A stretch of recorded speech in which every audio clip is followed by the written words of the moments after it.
मैं रसोई घर तक आ गया और किसी ने मुझे देखा तक नहीं, क्योंकि मैं अदृश्य हूँ।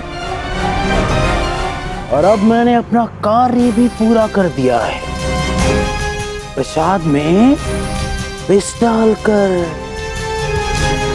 अब इस प्रसाद का स्वाद भी और स्वादिष्ट लगेगा। जादूगर, तुम सबके सामने अदृश्य हो, किंतु तुम्हारा जादू मेरे सामने किसी काम का नहीं है। श्री कृष्ण गोविंद हरे मुरारी, हे नाथ नारायण वासुदेवा।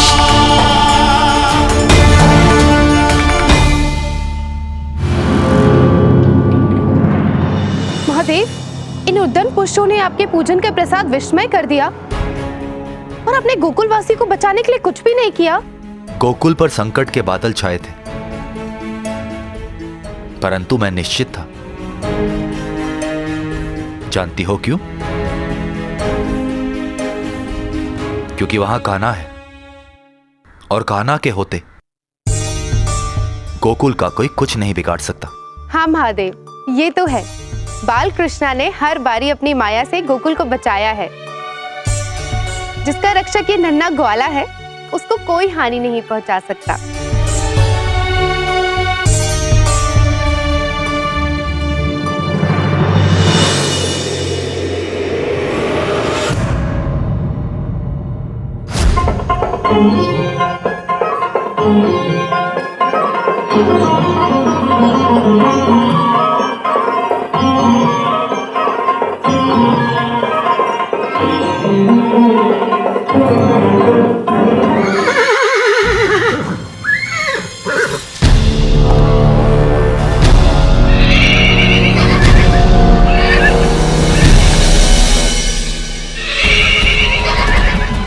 ये भीषण गर्जना कैसी है?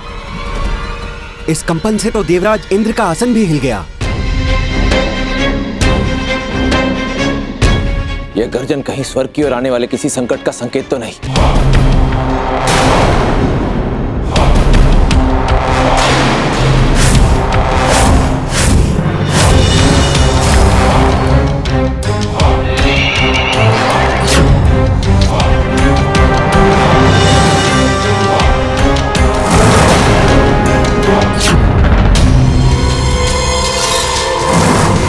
देवराजेंद्र, लो मैं आ गया हूं दानवों का अधिकार तुमसे लेने। तुम्हारे समक्ष केशी खड़ा है।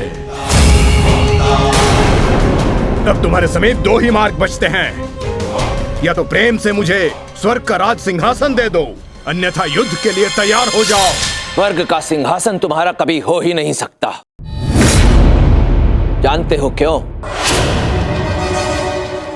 क्योंकि यह स्वर्ग लोक हम जैसे देवताओं के लिए बना है, तुम जैसे दानवों के लिए नहीं। और मुझे चुनौती देने से पूर्व अपने प्राणों की सुरक्षा के हेतु तो सोचा होता। मैं तुम्हें यहां से सुरक्षित लौटने का अंतिम अवसर प्रदान कर रहा हूं, अन्यथा आज तुम्हारा वध निश्चित है।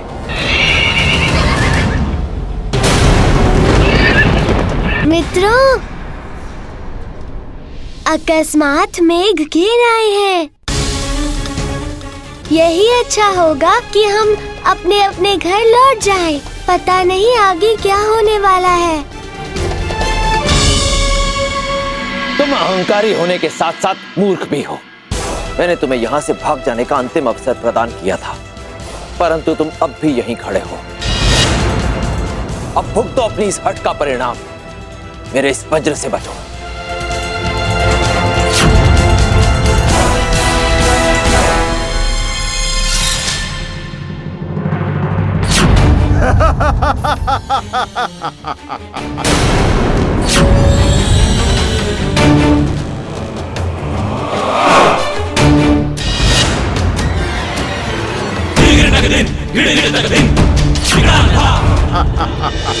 तुम अब तक अपनी दानवीय शक्तियों से बचते आए हो केशी, परंतु अब और नहीं। ये मेघास्त्र है। इससे बचकर दिखाओ।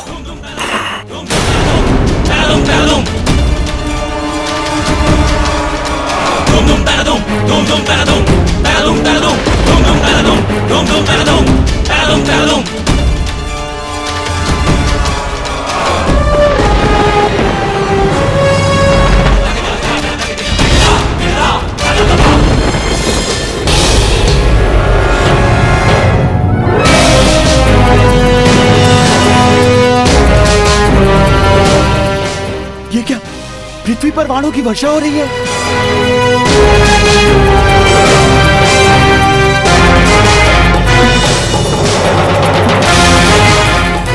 वर्षा नहीं, ये तो बाणों की वर्षा है।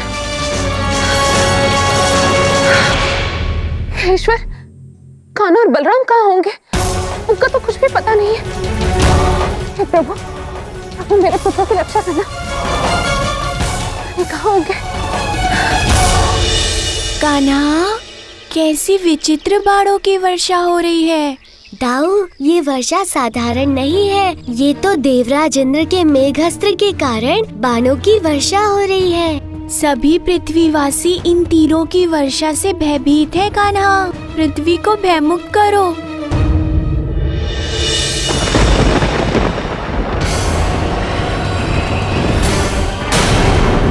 अब कहो इंद्र, क्या अब भी तुम मुझे चुनौती दोगे? मेरा सामर्थ्य देखकर भी तुम्हारा विवेक नहीं जगा। वीरता का झूठा प्रदर्शन बंद करो और ये स्वर्ग की सत्ता मुझे दे दो। स्वर्गलोक तुम्हारा कभी भी नहीं हो सकता। यह तुम्हारा स्वप्न है और स्वप्न ही रहेगा। स्वर्गलोक केवल देवताओं के लिए है। सावधान!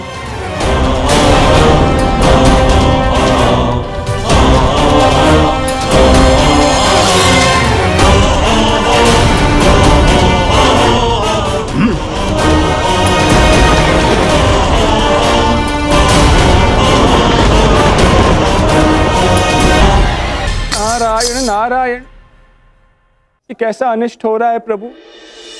अश्वासुर केशी ने देवराज इंद्र से एक भीषण युद्ध के पश्चात स्वर्गलोक की सत्ता छीन ली है प्रभु। यदि एक दानव स्वर्ग का अधिपति बन बैठा तो अनर्थ हो जाएगा प्रभु, अनर्थ हो जाएगा। कुछ कीजिए प्रभु, कुछ कीजिए। इस समस्या का समाधान निकालिए प्रभु। नारायण नारायण। प्रणाम प्रभु। प्रणाम देवर्षि। प्रणाम देवराज इंद्र। इंद्रदेव, हम प्रभु से आपके विषय में वार्ता कर रहे थे कि कैसे उस दानव ने भीषण युद्ध के पश्चात आपसे स्वर्ग लोक की सत्ता छीन। नारायण नारायण। प्रभु, देवर्षि सत्य कह रहे हैं। उस दुष्ट केशी ने मुझे युद्ध में परास्त कर दिया। परंतु प्रभु, मैं स्वर्ग लोक का सिंहासन ले आया हूं अपने साथ, और जब तक वो दुष्ट इस राज सिंहासन पर नहीं बैठेगा तब तक वो स्वर्ग का राजा नहीं कहलाएगा। परंतु प्रभु, मैं ये बात भी भली भांति जानता हूं कि वो दुष्ट इस सिंहासन पर बैठने को कितना व्याकुल है, और यदि वो एक बार इस राज सिंहासन पर बैठ गया और स्वर्ग का राजा बन गया तो हम सब देवताओं का नाश कर देगा प्रभु। अब मैं और अन्य देवता आपकी शरण में है प्रभु, हमारी रक्षा कीजिए।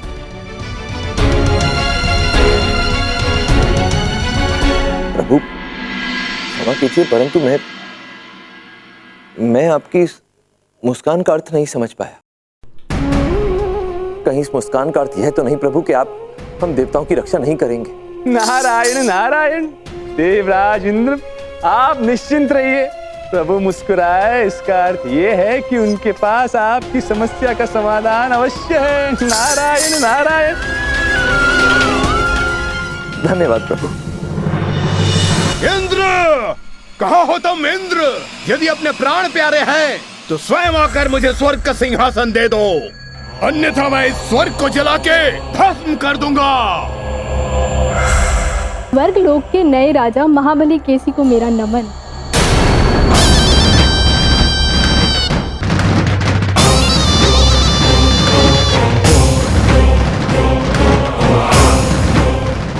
ये अप्सरा अपने साथ स्वर्ग का सिंहासन लाई है। इंद्र कहाँ है? हे महाबली केसी, देवराज इंद्र ने ये स्वर्ग का सिंहासन आपको सौंपने के लिए मुझे यहाँ भेजा है, और उन्होंने आपसे ये प्रार्थना भी की है कि ये सिंहासन आप ले लें, किंतु उस स्वर्ग लोक को कोई हानि ना पहुंचाए। लगता है इंद्र समझ गया है कि इस सिंहासन का उचित उत्तराधिकारी कौन है। लाओ अप्सरा लाओ, इस सिंहासन को स्वर्ग के भीतर ले आओ। महाबली, मैं एक स्त्री हूँ और ये कार्य मैं नहीं कर सकती। और फिर आप जैसे महाबली के होते हुए ये भारी सिंहासन मैं उठाऊं तो ये शोभा नहीं देगा। आप आइए और स्वयं अपना सिंहासन लेकर जाइए। हाँ अप्सरा, तुम उचित कह रही हो। ये तो इंद्र के मूर्खता के कारण तुम्हें ये सिंहासन स्वर्ग के द्वार तक लाना पड़ा है, किंतु मैं तुम्हें और श्रम करने नहीं दूंगा। मैं स्वयं आकर सिंहासन को उठाकर स्वर्ग के भीतर लाऊंगा।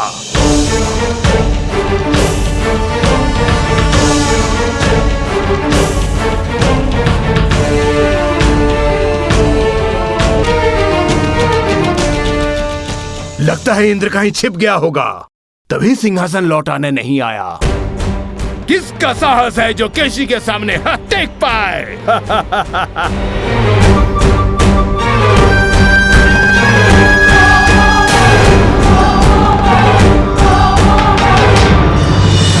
ये क्या हो रहा है? ये कैसे मूर्खता है? ये छल हो रहा है मेरे साथ। तू कौन है लड़की? तू छल करने आई है मेरे साथ।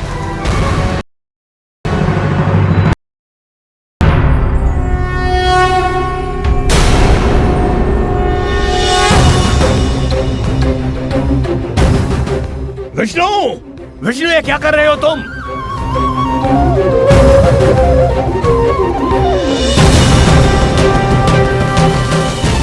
विष्णु, ये क्या कर दिया तुमने? नारायण नारायण। नारद, तुम यहाँ? किंतु मैं तुम्हें देख क्यों नहीं पा रहा हूँ? नारायण नारायण, ये क्या हो गया है आपको? महापराक्रमी अश्वासुर केसी, कैसी दशा बनाकर रखी है आपने। कदाचित आप स्वयं आश्चर्यचकित है ना कि वास्तविकता से आप अपने नेत्रों से हमें देख नहीं सकते। जानते हैं इसका कारण क्या है?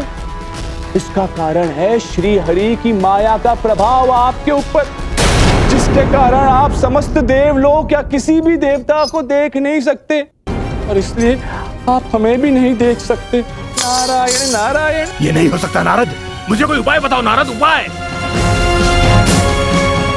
उपाय? नारायण नारायण, इस समस्या का एक ही उपाय है हमारे पास। क्या?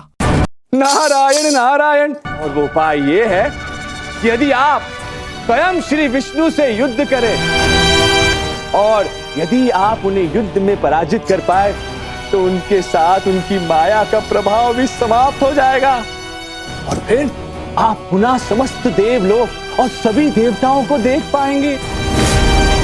अन्यथा तो बस नारायण नारायण। विष्णु, मैं आ रहा हूँ विष्णु।